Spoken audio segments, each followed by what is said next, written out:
আজ একজন বৌমা যথার্থ অর্থেই প্রমাণ করে দিয়েছে যে ওই বাড়ির লক্ষ্মী এবং দুর্গাও।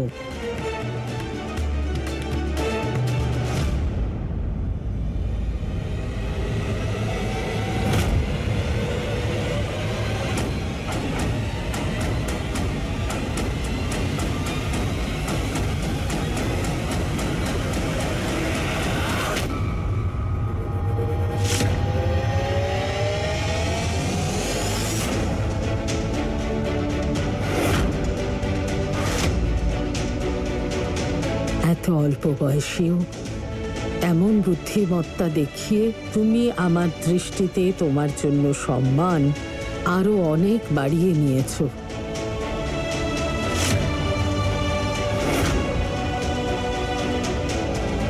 আর তারা বৌমা তুমি, তোমার বুদ্ধি কোথায় গেল? তুমি কি করে এ ধরনের কথা বললে?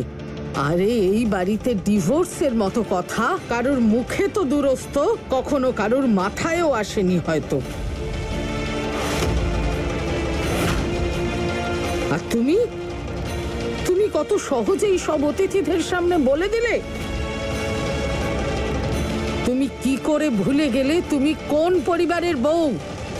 আজকে 4 জন জেনেছে, কালকে 40 জন, পরশু 400 জন জেনে যাবে। আর সব থেকে বড় কথা, কাল যখন ওরা আসবে তখন ডিভোর্সের কাগজ কোত্থেকে আনবে?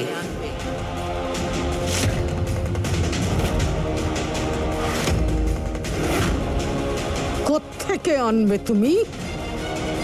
বলো আমাকে।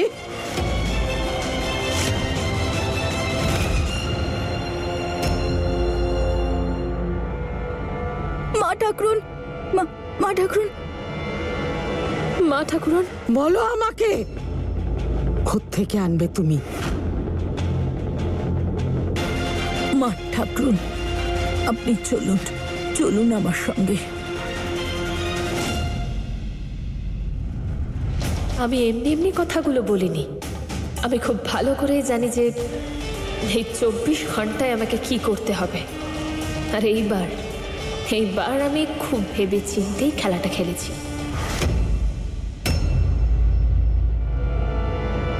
শোভন ফুলকে বিয়ে করার 1 সপ্তাহ আগেই আমাকে ডিভোর্স দিয়ে দিয়েছিল। কাল সকালের মধ্যে ডিভোর্সের পেপার আমাদের কাছে চলে আসবে। তাহলে কাল সকালে আপনারা এসে আমাদের ডিভোর্সের সমস্ত কাগজ দেখে যেতে পারেন।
আমাদের পরিবারের নিয়ম অনুসারে এক এক করে স্বামী তার স্ত্রীকে খাইয়ে তার ব্রত ভাঙতে সাহায্য করবে।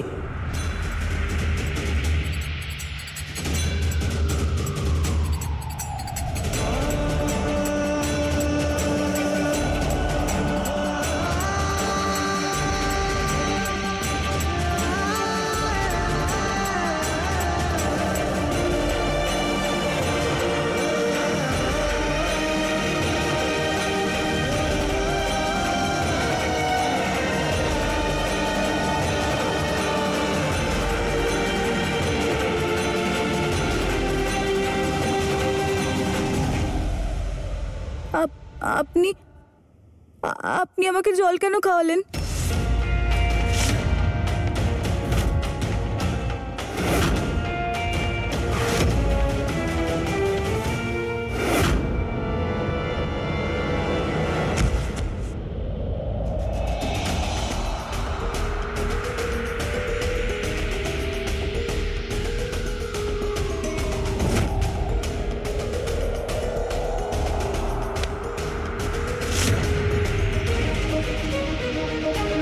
ওটা আমার মনুষ্যত্ব, কিন্তু এই মনুষ্যত্ব শব্দটা তোমার জন্য কোনো মাইনে রাখে না। আজ আমার বাড়িতে যা যা হয়েছে সবকিছুর জন্য তুমি দায়ী। তার আগে মিথ্যে বলতে হয়েছে শুধু তোমাকে বাঁচানোর জন্য। তাই এটাই ভালো হবে যে তোমার এই সরল হওয়ার নাটকটা এবার বন্ধ করো। তুমি যে কতটা চালাক এটা তুমি নিজেও জানো, আর আমিও জানি। তুমি তো বোধহয় এখন খুব খুশি, তারা তোমার রাস্তা থেকে সরে যাবে, সবকিছু তোমার হবে। এই বাড়িতে আমার উপর শুধু তুমি ছড়ি ঘোরাবে। না, কখনো নয়। তুমি আমার মন কোনো দিনও পাবে না, না এই বাড়িটাকে, না এই পরিবারের প্রতিপত্তিকে।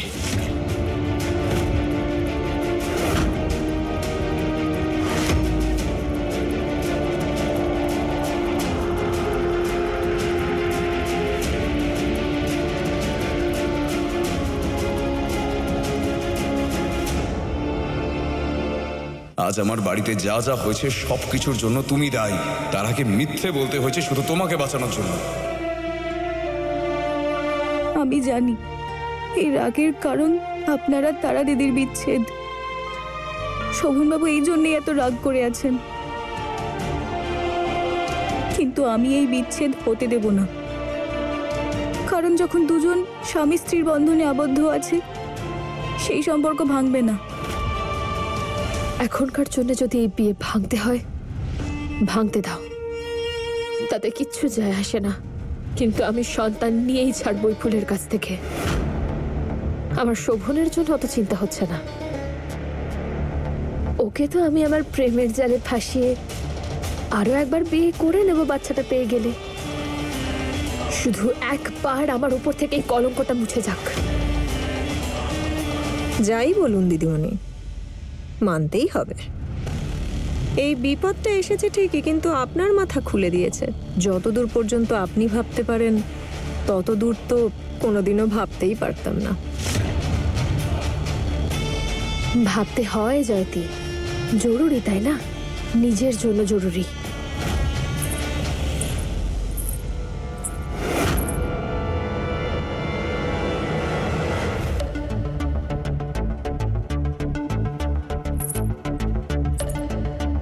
কি হয়েছে তারা দিদি?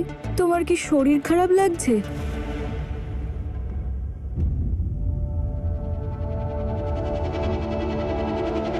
ফুল, তারা দিদি, আমি জানতে চাই যে এখন তোমার মাথায় চলছে এটা কি?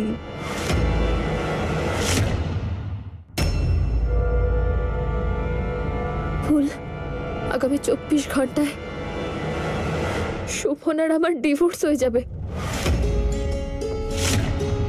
তারা দিদি, তুমি এটা কি বলছো? বিয়ে এটা তুমি এটা কি করে করতে পারো? ফুল, পরিস্থিতিটা বোঝো। শোভনকে ডিভোর্স দেওয়া ছাড়া আমার কাছে আর কোনো রাস্তাই খোলা নেই। ফুল, আমাদের ডিভোর্সটা হলে তবেই না আইনতভাবে শোভনের স্ত্রী হিসেবে পরিচয় পাবে। আর আমি শোভনকে জেলে যেতে দেখতে পারবো না। শুধু 3 মাস ফুল, 3 মাস পর সব কিছু ঠিক হয়ে যাবে, আর আর তুমিও এখান থেকে চলে যাবে। আমি তোমায় চিনে গেছি ফুল, তুমি ওইরকম মেয়েদের মতো নও যারা অন্যের সংসার ভেঙে দেয়। আমার পুরো বিশ্বাস আছে ফুল, তুমি সেই যে শোভন আর আমাকে আবার মিলিয়ে দেবে। তোমার এই বিশ্বাসই আমাকে এই পদক্ষেপ নেওয়ার সাহস জুগিয়েছে। আমাকে কথা দাও ফুল, যে ডিভোর্সের 3 মাস পরে যখন তুমি এই বাড়ি থেকে চলে যাবে, তখন তুমি শোভন আর আমাকে আবার এক করে দিয়ে যাবে।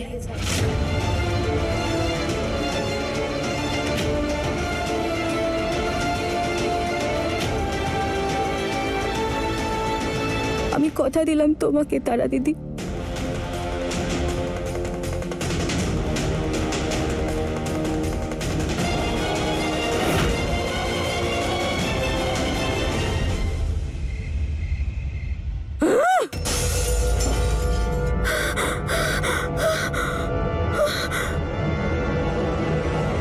এটা হতে পারে না, এটা কিছুতেই হতে পারে না চন্দ্র, কিছুতেই না। যদি এই বিচ্ছেদটা হয় তাহলে পরেরটা আমার আর আমার স্বামীর মধ্যে হতে পারে। আর ওই মা ঠাকুরন শয়তান বুড়ি সব সময় হাঁ করে বসেই আছে, যে সুযোগ পাওয়া মাত্র আমাকে সঙ্গে সঙ্গে গ্রাস করে নেবে। যদি এই বিচ্ছেদটা হয় ছন্দ, তাহলে সবাই এটাই বলবে যে দুটো বিয়ের মধ্যে ওনার একটা বিয়েই আইনত বৈধ। ওই মা ঠাকুরন ওই অসুস্থ সরস্বতীকেই ওনার বৈধ স্ত্রী হিসেবে মর্যাদা দেবে। আর আমি তো এটা বুঝতে পারছি না ছন্দ, যে ওই সমাজসেবী মহিলাদের এখানে আসার জন্য কে বলেছে। একবার যদি আমি ওকে ধরতে পারি না, এমন অবস্থা করব যে ও সারা জীবন মনে থাকবে।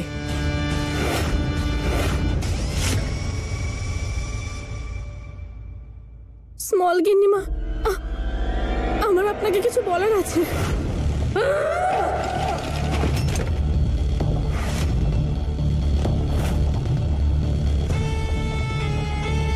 ওনার সাথে বিয়ে হওয়ার পর থেকে আমার মাথায় দ্বিতীয় স্ত্রীর ছাপ পড়ে গেছে। আর ওই কালকের আশা মেয়ে ফুল কোনো কিছু না করেই তারা বৌমাকে শোভন বাবার জীবন থেকে বার করে দিল। এবার ওই বাড়ির বৌমা হবে। একটা সন্তান হয়ে গেলে এই বাড়ির গদিও নিজের দখলে করে নেবে। এই বাড়িতে নিজের জায়গা তৈরি করছে। আমি এটা হতে দেব না, হতে দেব না ছন্দ। স্মল গিন্নিমা, আমার আপনাকে কিছুটা বলার আছে, আপনি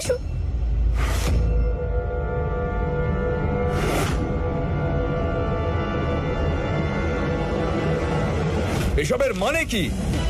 শোভন দাদু ভাই, এসব কি হচ্ছে? এই দেখো আমার ডিভোর্সের পেপার, যেটা তারা নিয়ে এসেছে আর সেটাতে সাইনও করে দিয়েছে।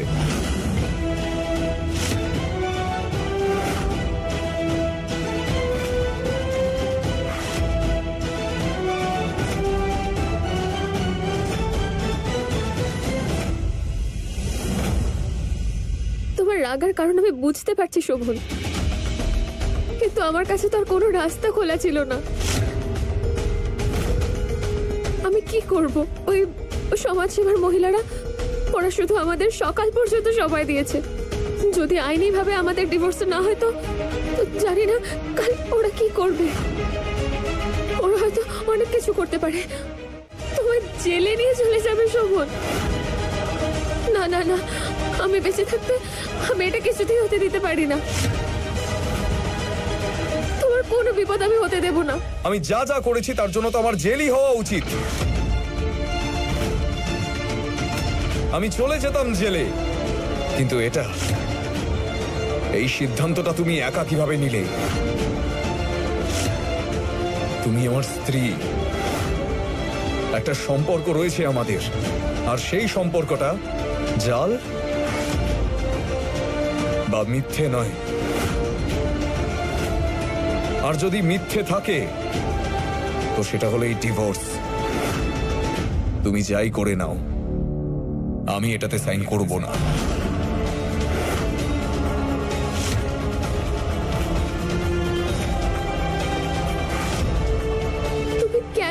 পারছো না আমার কথা। মা ঠাকুরন, মা ঠাকুরন, আপনি তো বুঝুন। মা ঠাকুরন, আমি বুঝতে পারছি আপনি আমার ওপর রেগে আছেন, কিন্তু আমি আর কি করতাম? কোনো রাস্তা ছিল বলুন আমার কাছে? আপনি আপনি আপনার নাতিকে জেলের 4 দেওয়ালের মাঝখানে বন্দি দেখতে চান? এই বাড়ির সমস্ত সম্মান মাটিতে মিশে যাবে। আপনি দেখতে পারবেন তো সেটা? পূর্বপুরুষদের নাম ডুবে যাবে। আপনি এগুলো সহ্য করতে পারবেন তো? আপনার কাছে মাত্র 24 ঘন্টা আছে এটা প্রমাণ করার জন্য যে এনার সঙ্গে আপনার সত্যি ডিভোর্স হয়েছে। কাল আমরা একলা আসবো না, আমাদের সঙ্গে পুলিশও থাকবে। তুমি যা ইচ্ছে তাই করে নাও, কিন্তু আমি এই পেপারে কোনোদিনও সাইন করব না।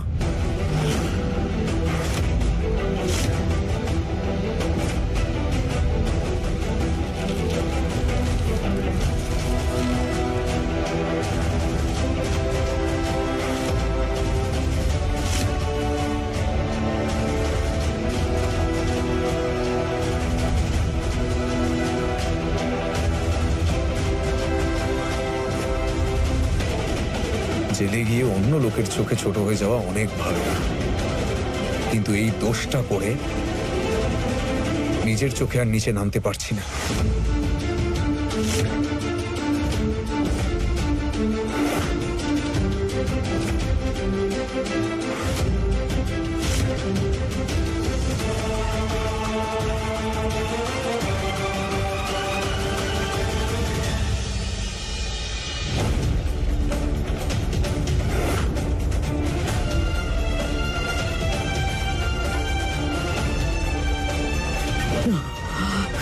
আমি শোভন দাদুভাইকে জেলে যেতে দেব না।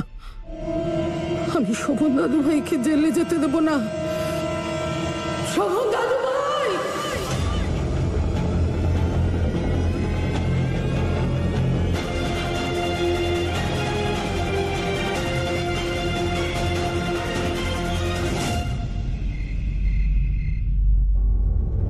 হ্যালো, ডক্টর এখনো চেক আপ করছেন। না না, তোমার বিজনেস ট্রিপ ক্যান্সেল করতে হবে না, তুমি ওটা কমপ্লিট করো। ডক্টর বাইরে এসে কিছু বললেই আমি তোমাকে জানাচ্ছি। মা, আপনি চিন্তা করবেন না, দেখবেন মা ঠাকুরনের কিচ্ছু হবে না, উনি তাড়াতাড়ি ঠিক হয়ে যাবেন।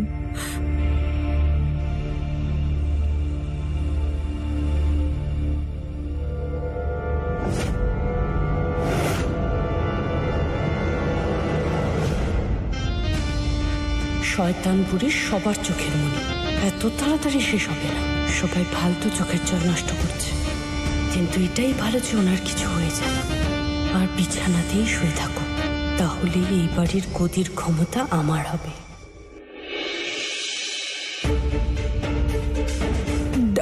ডাক্তার বাবু, মা ঠাকুরন কেমন আছেন? কি হয়েছে ওনার? ওনার অবস্থা খুবই সিরিয়াস। ওনার একটা ছোট্ট হার্ট অ্যাটাক হয়েছে, I mean minor heart attack.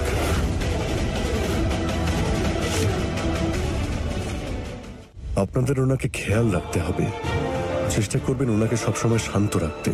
কোনো ঝামেলা, ঝগড়া, তর্ক এসব থেকে ওনাকে দূরে রাখবেন। ওনাকে আনন্দে রাখার চেষ্টা করবেন, আর যেমনটা উনি চান আপনি তেমনটাই করবেন।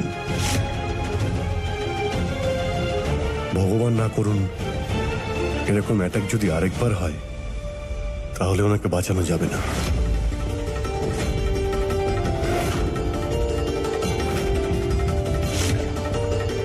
এখন আমি আসছি।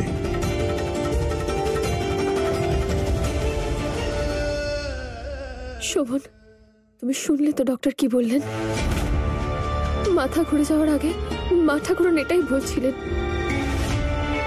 যে আমাদের শোভনের কিছু হতে পারে না, পুলিশ ওকে নিয়ে যেতে পারে না।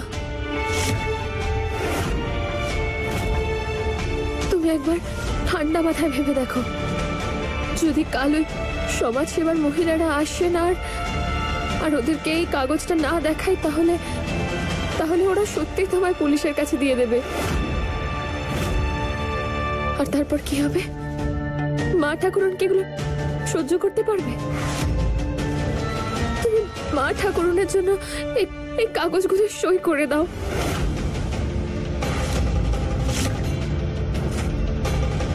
আমি বলছি তোমায়, তুমি আরেকবার ভেবে নাও।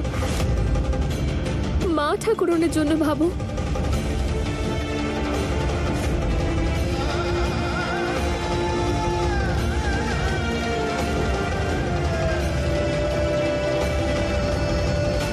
কোনো ঝামেলা ঝগড়া তর্ক এসব থেকে ওনাকে দূরে রাখবেন। এরকম অ্যাটাক যদি আরেকবার হয় তাহলে ওনাকে বাঁচানো যাবে না।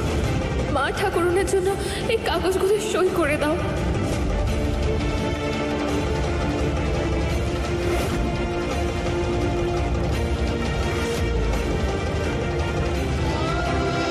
আমি শোভন দাদুভাইকে জেলে যেতে দেব না, জেলে যেতে দেব না। শোভন দাদুভাই, আমি শোভন দাদুভাইকে জেলে যেতে দেব না। একটা ছোট্ট আমি শোভন দাদুভাইকে জেলে যেতে দেব না। শোভন দাদুভাই, অ্যাটাক যদি শোভন আরেকবার হয় দাদুভাইকে জেলে যেতে দেব না। ঠিক আছে, তোমরা যখন সবাই এটাই চাও তাহলে আরো নিচে নেমে যাই আমি।